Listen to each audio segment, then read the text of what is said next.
Halo Bapak Ibu guru hebat. Kita lanjutkan ya untuk pelatihan mandiri kita di platform Merdeka Mengajar atau PMM. Jadi hari ini kita akan masuk ke ini ya, pelatihan mandiri kita untuk modul ketiga, yaitu topik profil pelajar Pancasila, tema dimensi kebinekaan global. Ini tema kedua ya untuk profil pelajar Pancasila setelah beriman dan bertakwa kepada Tuhan Yang Maha Esa dan berakhlak mulia. Oke Bapak Ibu Guru, langsung saja kita ke platformnya. Kita langsung meluncur ke aplikasi profil platform Merdeka Mengajar. Langsung saja ke pelatihan mandiri, kemudian kita langsung masuk ke profil pelajar Pancasila. Kita masuk ke modul yang ketiga. Nah, kita di modul ketiga ini dalam setiap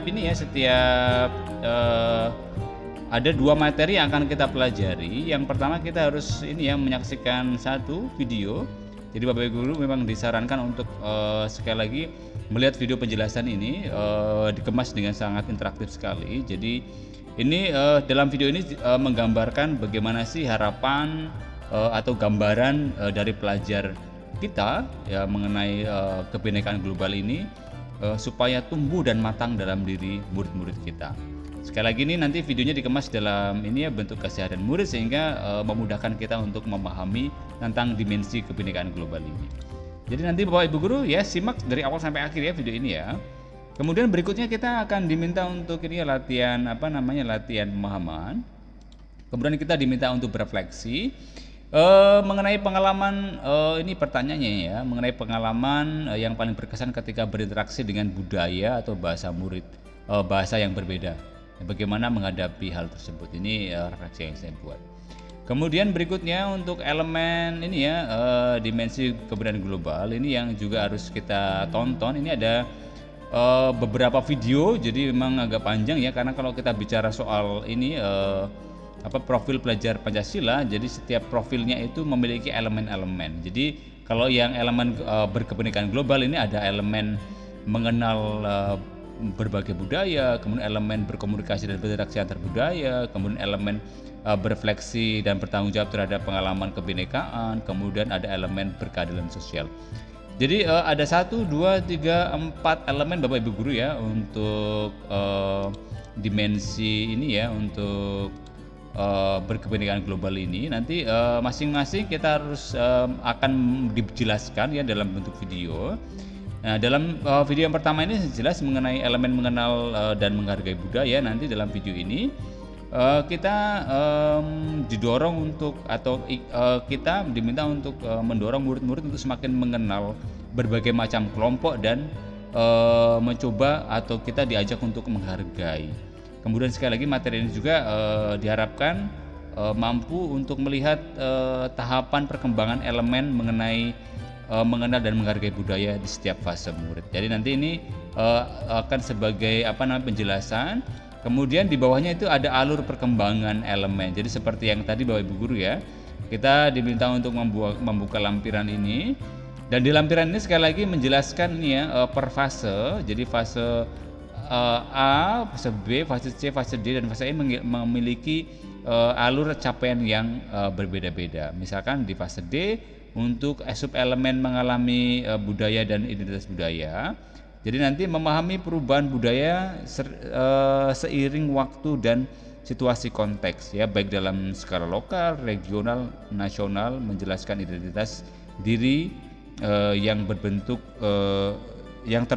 dari budaya bangsa. Dan ini yang Bapak Ibu Guru nanti kita semua harus pahami mengenai alur perkembangan dimensi ini sesuai dengan fasenya Bapak Ibu Guru ya. Kalau fase A berarti sekali lagi untuk usaha SD dari kelas 1 dan 2 sampai ke fase yang F. Ini nanti disimak Bapak Ibu Guru ya, jangan lupa supaya pemahaman kita menjadi lengkap. Nah setelah itu kita akan melihat sekali lagi per elemen ini, kita harus melihat video penjelasannya. Kita diminta untuk secara runut dan urut ya, dari elemen mengenal dan menghargai budaya sampai kepada elemen berkeadilan sosial. Nah di sini Bapak Ibu Guru, jadi setelah itu kita diminta untuk melakukan apa namanya refleksi. Ini pertanyaannya, adakah budaya tradisi khas di sekolah Bapak Ibu guru? Ini yang ada di sekolah saya ya, yang saya refleksikan. Kemudian setelah selesai untuk melakukan aktivitas ini ya, untuk dua dua materi ini, jadi kita nanti diminta sekali lagi untuk yang terakhir itu mengerjakan post testnya, mengecek pemahaman kita gitu kurang lebih. Jadi langsung saja Bapak Ibu guru kita masuk ke post test kita. Kita langsung saja mulai kerjakan untuk yang dimensi berkebenangan global.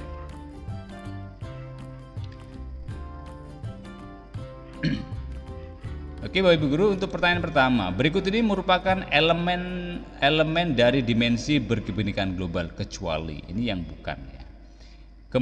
Komunikasi dan interaksi antar budaya, menghormati keanekaragaman budaya, mengenal dan menghargai budaya. D. Berkeadilan sosial. Jadi yang bukan Bapak Ibu guru ya, masih ingat tadi di aktivitas kedua kita disuguhkan elemen-elemen dalam dimensi berkebinekaan global ini. Maka lihat kita akan ini ya memilih opsi B karena memang dalam elemen-elemen ini tidak termasuk ya menghormati keanekaragaman budaya. Yang ada itu komunikasi dan interaksi antar budaya, mengenal dan menghargai budaya, dan berkeadilan sosial. Oke, demikian kita lanjut untuk pertanyaan nomor 2. Untuk pertanyaan nomor 2, anak-anak sejak kecil perlu diperkenalkan dengan budaya di mana ia hidup agar menghargai dan menghormati budayanya. Berikut ini manakah cara yang paling tepat dilakukan guru untuk mengenalkan dan menghargai budaya anak? A. Bermain permainan dari daring modern, menghafalkan nama produk atau hasil budaya yang ada, membiasakan menggunakan contoh budaya luar saat mengajar. D. Memberikan tugas mewawancarai orang di sekitarnya tentang asal-usul budaya atau kebiasaan masyarakat. Kita lihat Bapak Ibu guru dari ini kata kuncinya adalah pada pertanyaan ini ya, untuk diperkenalkan dengan budaya di mana ia hidup. Nah, agar menghargai budaya orang lain. Maka sekali lagi yang paling tepat adalah ini ya, yang D, karena memang memberikan tugas wawancara ini menjadi hal yang paling konkret yang bisa dilakukan, terutama yang tinggal di sekitar murid tersebut mengenai asal-usul budaya atau kebiasaan masyarakat. Ini yang langsung nanti menyentuh ke aktivitas anak. Yang berikutnya Bapak Ibu guru, kita masuk ke pertanyaan nomor 3.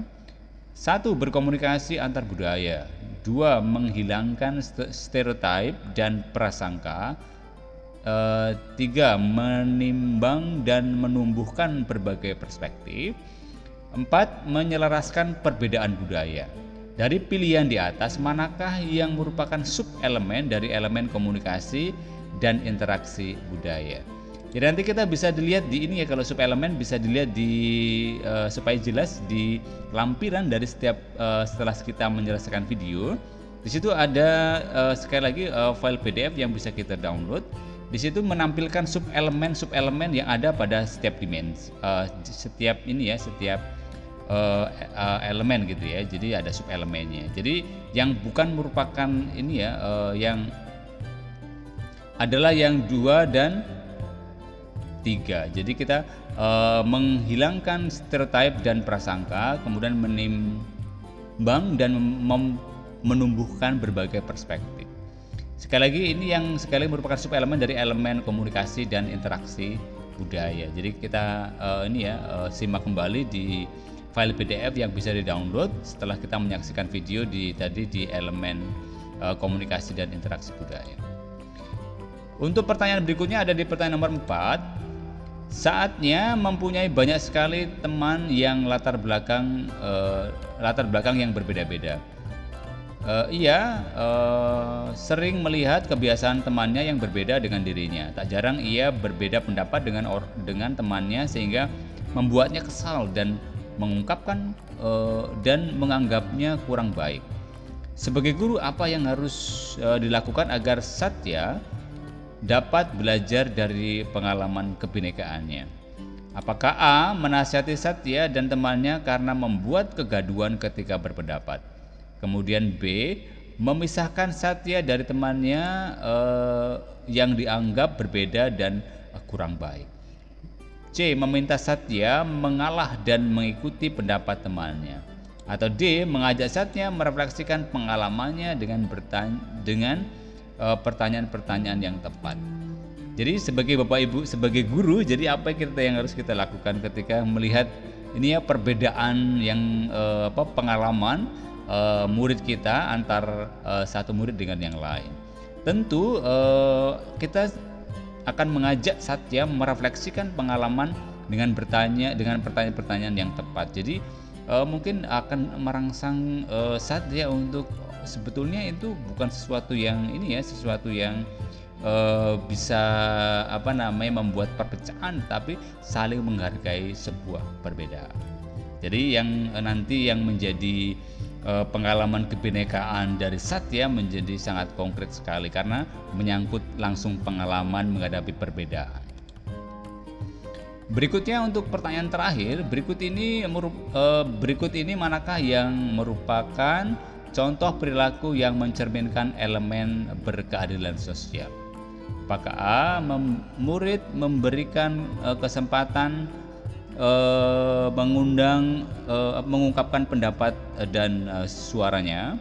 B. murid diberikan aturan yang dibuat oleh guru dan sekolah? C. dilatih berkompetisi dengan murid lain? D. murid diajar dengan metode dan strategi pembelajaran yang sama di kelas. Kita lihat untuk ini ya, contoh perilaku yang mencerminkan elemen berkeadilan sosial. Ini tentu tidak lepas dari ini ya, sila Pancasila ya, sila yang kelima, keadilan sosial.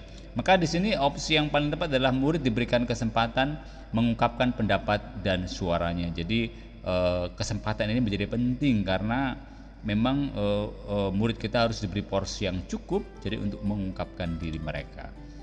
Jadi ini summary-nya Bapak Ibu guru yang sudah kita kerjakan. 5 soal sih gak banyak ya. Jadi semoga di pemahaman ini ya, di pemahaman dimensi berkebinekaan global ini, kita sekali lagi mampu mengajak murid-murid kita untuk semakin mengenali perbedaan, kemudian menganggapnya bukan hanya sebagai ancaman atau melihat perbedaan ini sebagai sesuatu yang bisa menimbulkan perpecahan, tetapi sesuatu yang memperkaya para murid kita. Oke, demikian Bapak Ibu guru. Semoga kita tidak berhenti untuk tetap belajar ya. Sekali lagi nikmati video pembelajarannya dan yang ada dalam platform Merdeka Mengajar supaya pemahaman kita menjadi lengkap. Saya hanya membantu sekali lagi untuk pembahasan mengenai post testnya gitu ya. Jadi semangat Bapak Ibu guru hebat. Kita sampai ketemu di video pembahasan pelatihan mandiri di platform Merdeka Mengajar berikutnya. Bye bye, semangat, salam bahagia untuk kita semua.